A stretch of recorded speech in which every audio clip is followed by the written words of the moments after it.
We're going to talk a little bit about what happens when we do these different types of transformations.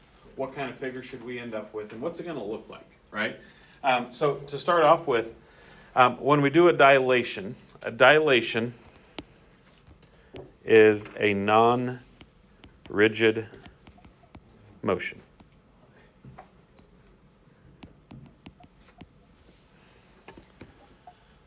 We talked about rigid motions.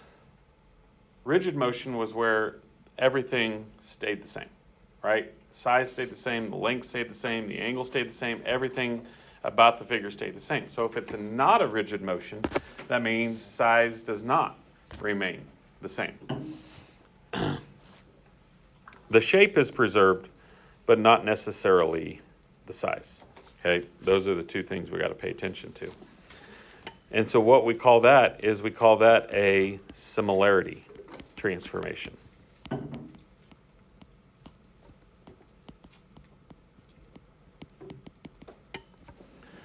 A similarity transformation is a dilation or a composition of rigid motions with a dilation. So the key word is a dilation has to be involved in some shape or form. Okay? As we look at this then, if two geometric figures are similar figures,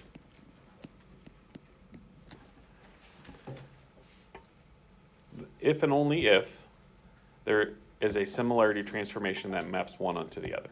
Okay? So, like for instance, if I have a triangle, I can't map that onto a rectangle. Okay? But if I can take a triangle and map it onto another triangle, not necessarily the same size, but still I can map it onto it, then we call that a similar transformation. Because we can get on top of it. We can make that figure based off of what we started with. Sometimes it might be smaller than what we had. Okay? Unlike congruence transformations that preserve length and angle measure, similarity transformations only preserve angle measure. And we talked about that last week a little bit. If I have an equilateral triangle and then I draw another equilateral triangle up here, if I tell you that all three of these angles are equal and all three of these angles are equal, then it's still an equilateral triangle, right? But not necessarily the same size. But still, all three angles are 60 degrees. So angle measure has been preserved or kept the same, whereas the sides are definitely not the same length. And usually what happens in something like this is that's where the dilation comes into effect. This side might be 3 times bigger than that side, okay? And so it's, and I could go from here to here, but they're going to be in the same ratio to one another. So if this side here was 2, then this would be 6 because it's 3 times bigger.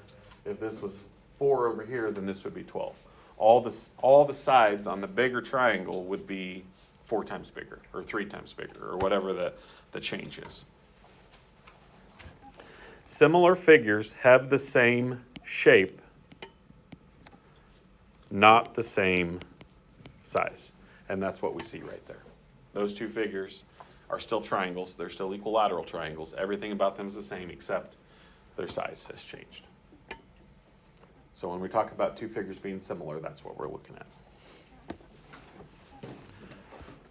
Okay, down here, what we're looking for is we're going to plot the triangle, and we've done a lot of these before. We're going to plot the triangle first.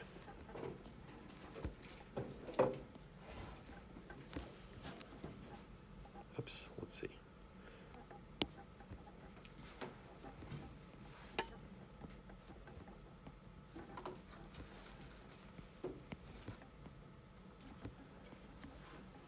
ABC. Okay, then notice what we've got here. We've got two different transformations that are happening. We have a translation and then we have a dilation. And we're going to do them in that order. So the first thing that we're going to do is we're going to do the translation. So I'm going to mark that with a 1. We're going to do that first. What does x plus 5 tell me? What are we going to do? Okay, adding 5, so what direction are we going? Right 5, because it's connected to the x, right? And if I have y plus 1, what direction am I going? Up. Okay, so we're going to go right 5, and we're going to go up 1. We're going to take all 3 of those points and move them right 5 and up 1.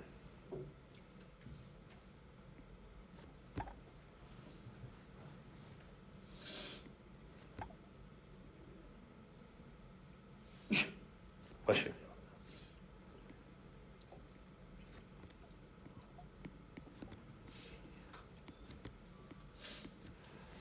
That would be my new. Okay, and then we're going to do like we've done the last couple of days. We're going to do a dilation, but in order to do a dilation, what we said was we need to know what those ordered pairs are going to be. And for the last couple of days, they just gave us those ordered pairs, but now since we're doing 2 different transformations, we got to identify what the ordered pairs of A prime, B prime, and C prime are going to be. Okay, so let's start with A prime. If I said, what is the ordered pair for A prime? What would be the ordered pair or point for A prime? 1, 2. Okay, B prime. 3, 2. Close. 3, 3. Yep. And then C prime? 3, 2. And then what we want to do is we want to come up with our third figure. And we're going to call that one double prime, our second change. And this right here tells us how we're changing it. We are dilating it by a factor of 2. So that means we're going to double every number in those ordered pairs. Okay? But once again, you've got to be really, really careful about the points that you have. Okay? So if I have 1, 2, I'm going to double it, and it's going to become 2, 4. Both numbers get doubled. 3, 3 becomes 6, 6. 3, 2 becomes 6, 4. So now we're going to plot those 3 points.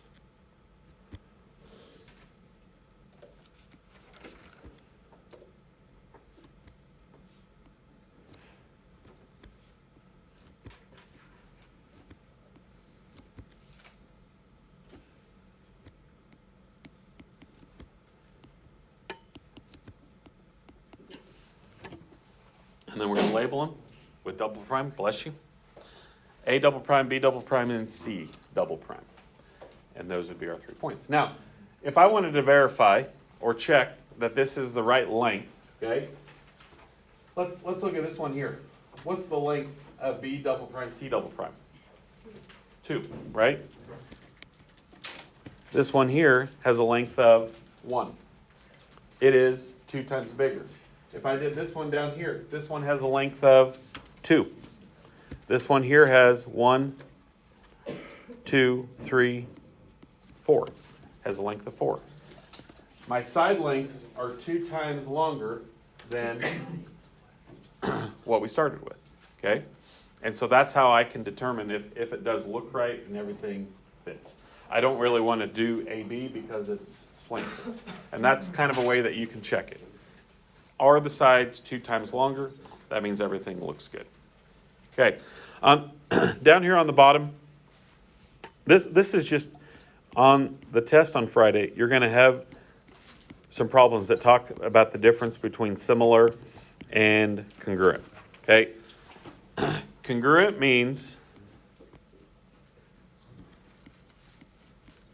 same shape, same size. Similar means same shape, different size. Guys, you need to quit talking, please.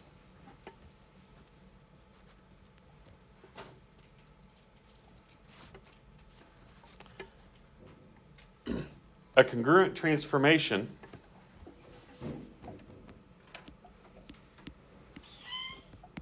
is essentially saying the same thing.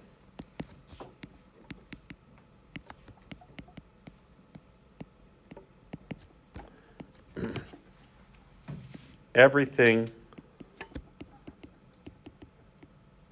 remains the same.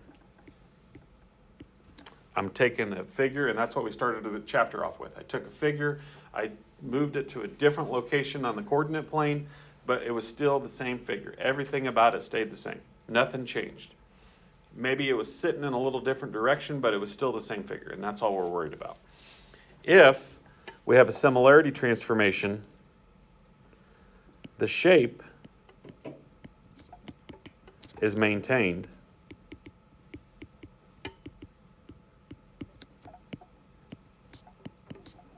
but size will change. Might be bigger, it might be smaller, but size is going to be different. But it's still a triangle, or it's still a rectangle, or whatever figure we started with. It's just longer or shorter, or the size has changed. Okay, so we got to make sure we understand the difference between congruent versus similar when we look at these things. All right, this one is very similar to what we did a little bit ago. Okay, this one's different for a couple of reasons. Number one, it has a reflection in it rather than a translation, which we've done before, so that's not a big deal. And then this one's kind of weird because it's a dilation of 1.5, 1.5. The only thing that we've seen a dilation of so far is whole numbers, 2, 3, 4. We haven't really seen halves, and let's talk about how that changes things. Okay, so first of all, let's plot the original figure.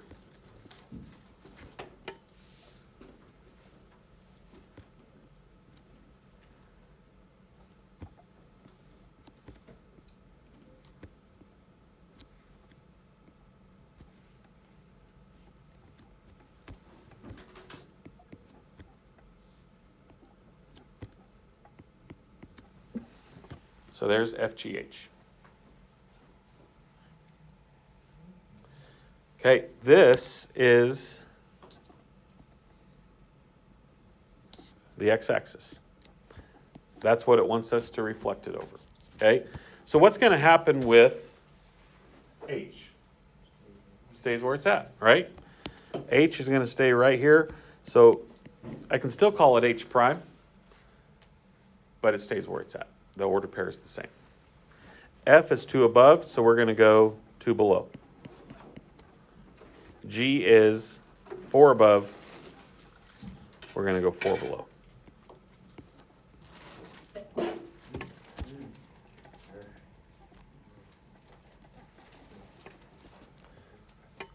Okay, are my figures the same size?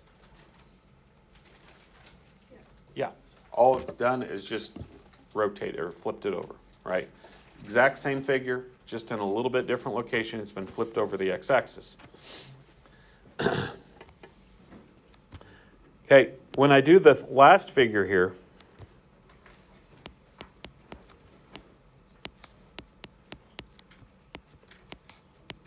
okay, we're going to list out F prime, G prime, H prime.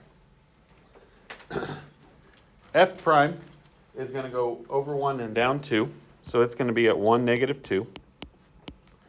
G prime is 4, negative 4. H prime still at 2, 0. Doesn't move.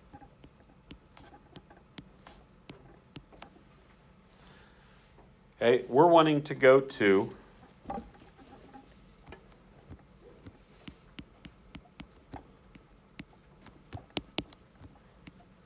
F double prime, G double prime, H double prime. Okay, so 1.5 is our scale factor here. What are we going to have to do with the 1.5?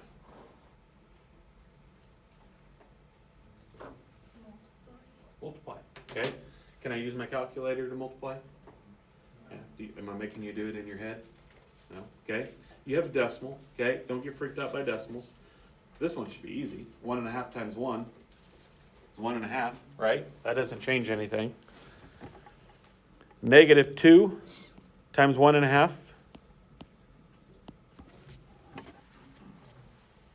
would be negative 3.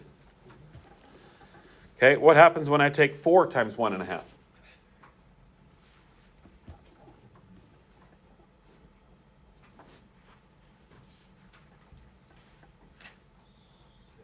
Six, yep.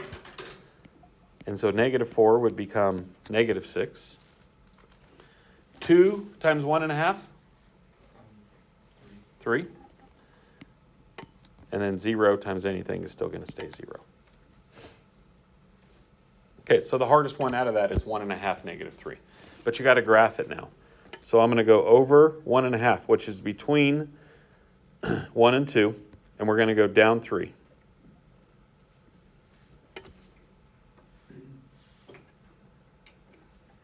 And that is going to be F double prime. Negative 6, negative 6. Or sorry, 6, negative 6.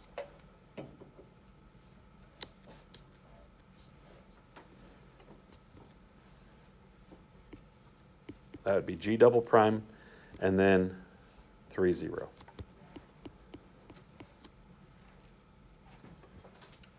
Is H double prime.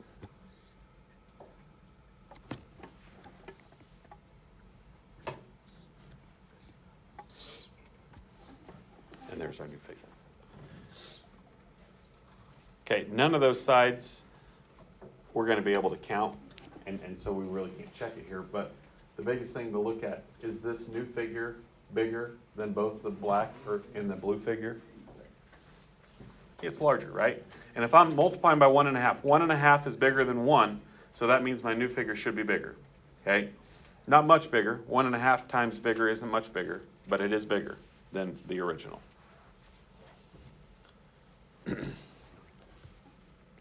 All right, these two are a little bit harder, okay? Because we're going the opposite direction. They give me a figure, and I have to get from the blue figure to the green figure. That's a little bit tougher, right? And you have to tell me, how did they get there? You have to identify the transformations that gets me from here to here. Can I just slide the blue on top of the green? Not even close, right? They're two different sizes. And so you could do a couple of different things here, but the first thing that I would do is get this figure sitting the right way. See how this slanted side is slanting this way, and here it's slanting this way? So let's reflect it first. Let's get it sitting the right way. So what would be the easiest thing to reflect it over? The y-axis, okay? So let's do that first. We want to come up with a transformation rule that tells me how I'm going to get the blue figure to the green figure. Okay, R prime is going to stay the same place.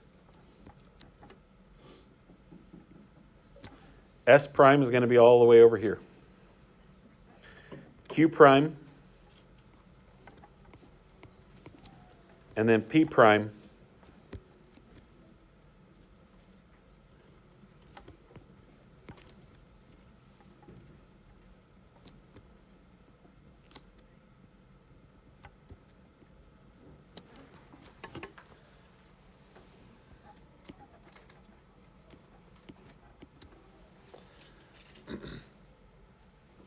Okay, now here's what we're going to have to do.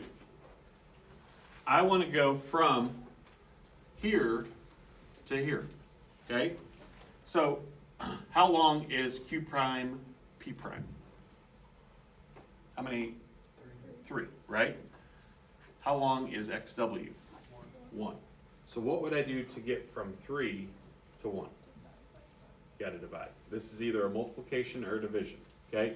So we're saying that this figure is 3 times larger than this one. So to get from here to here, we got to divide by 3. Okay? So Pardon me for this interruption.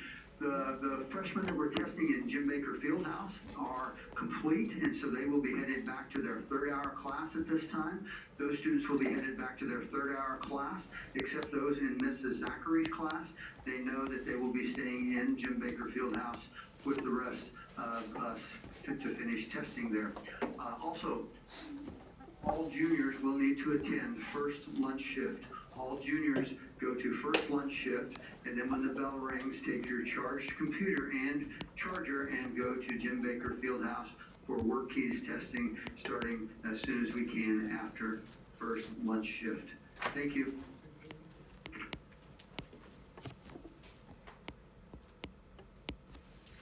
All right, so here is our new ordered pairs that we just came up with over here. We're going to write those out.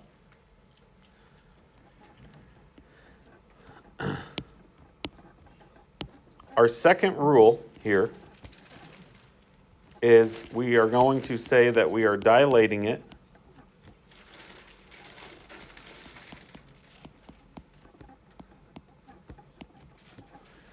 and what did we say we have to do here? Divide by 3. Okay, and dividing by 3 is the same thing as taking it times a third. And that's the way we want to write it. 1/3 x is the same as dividing by 3. Because we're looking for that k value. So dividing by 3 and multiplying by a third have the same impact. Okay? If it was getting bigger, we would multiply by 3, but it's getting smaller.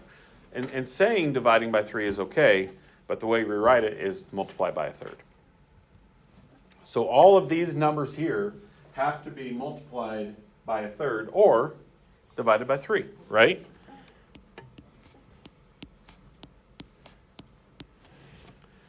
So now we're going to come up with P double prime, S double prime, R double prime, and Q double prime. And if we do it right, then what should happen is those points should go right on top of X, W, Z, and Y. And if it doesn't, then we've done something wrong. Okay? It should land right on top of what we just talked about. So let's see what happens. 6, 3. If I divide by 3, 6 divided by 3 would be 2. 3 divided by 3 would be 1. 6 divided by 3 here would be 2. Negative 3 divided by 3 would be negative 1. 0 divided by 3, still 0. Negative 3 divided by 3 is negative 1. And finally, both of those divided by 3 would be 1, 1. Okay, so if I plot those, 2, 1 is right here. 2, negative 1 is right here. 0, negative 1. And then 1, 1. So do those 4 points land right on top of our green figure? Yeah. Okay, and so we have a correct transformation.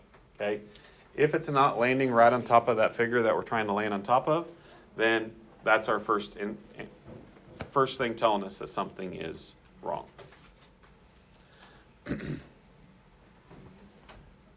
Okay. I'm not going to go through this whole thing because I know these take a little bit of time, and I'm going to give you guys some time, I think, to work. But I do want to talk about at least setting this one up. Always pay attention to which one we start with and which one we're trying to get to. So D, E, F, G is the green figure. Sometimes it might say, let's start with the blue figure and get to the green figure, right? So you got to know which one we're starting with. We're starting with D, E, F, G, and we're getting to S, T, U, V.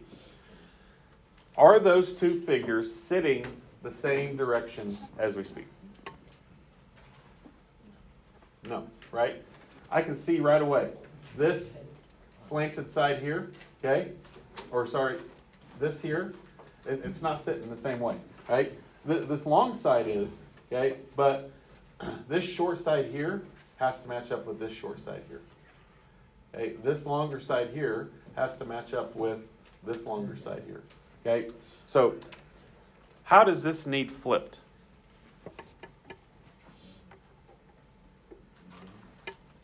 which way are we going to flip it? The x-axis, right? I need to take the green figure and flip it over the x-axis. Well, what's that going to do? Okay, it's going to look a little bit weird here, okay? The points that are down here are going to flip up here, and the points that are up here are going to flip down here. So we're going to flip it, number one, we're going to reflect over the x-axis. The green figure is sitting right on top of the x-axis. The x-axis goes right through the middle of it. So that is a little bit weird.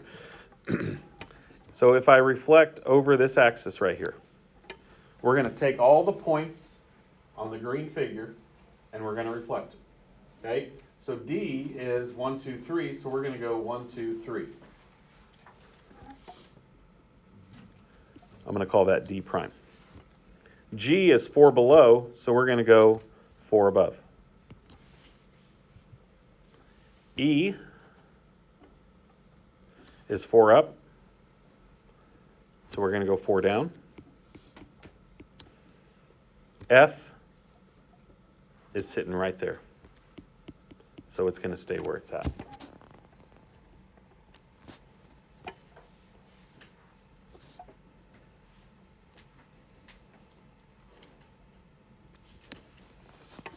Okay, that's our new figure.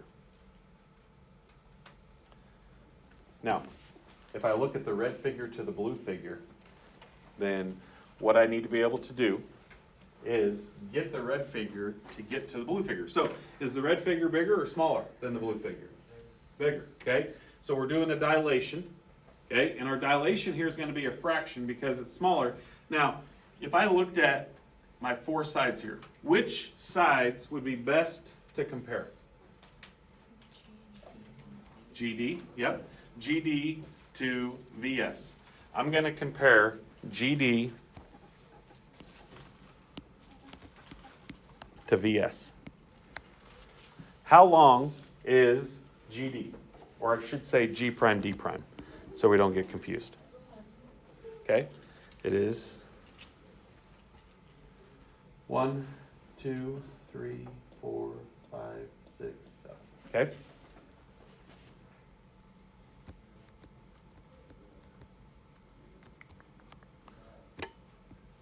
How long is VS? 1, 2, 3, 4. Okay, did I plot GD right? I think I did.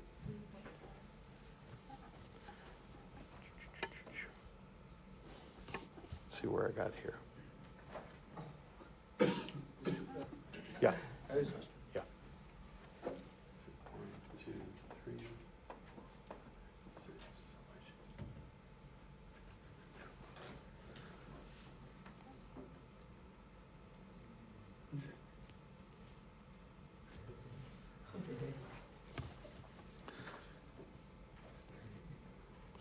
Okay.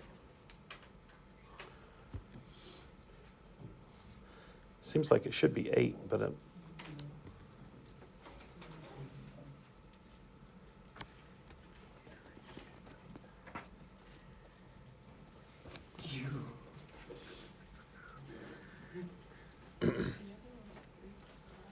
I don't know. It seems like I plotted it wrong here for some reason.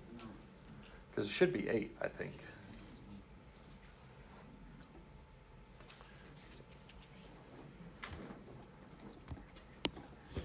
Does anybody see anything that I did wrong? It looks like I plotted something wrong. Because it should be 8. You think? Okay. Divide by 2. Oh, because, you're right, because this is sitting in half. I didn't even see that. You're right. Okay. Yep, thank you. 1, 2, 3, and this is at a half. So, if this is 7 and this is 3.5,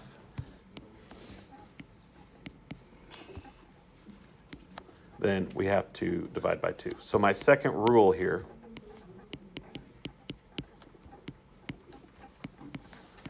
we have to take half of x and half of y. Yes, thank you. I didn't even see that. It was sitting halfway in the middle there. Okay, so it's a little bit weird because it's sitting in the middle, and I'm not going to go through and do all the ordered pairs, okay? But the ordered pairs should get us to right on top of blue if we did all the ordered pairs, okay? The length is the big key. I don't want to use this, or this because I don't want to find. What would I have to do to find the length of this guy right here? How do I find the length? Distance formula. Anybody want to do distance formula? Bryson? It's your favorite thing to do in the whole world? Distance formula? Yeah? Probably not, right? So that's why we choose a vertical side or horizontal side, because we can just count. And I don't want to have to do the distance formula. Okay. So that is what we were doing today. We would call this a similarity transformation because it changed the size of the figure but not the shape of the figure.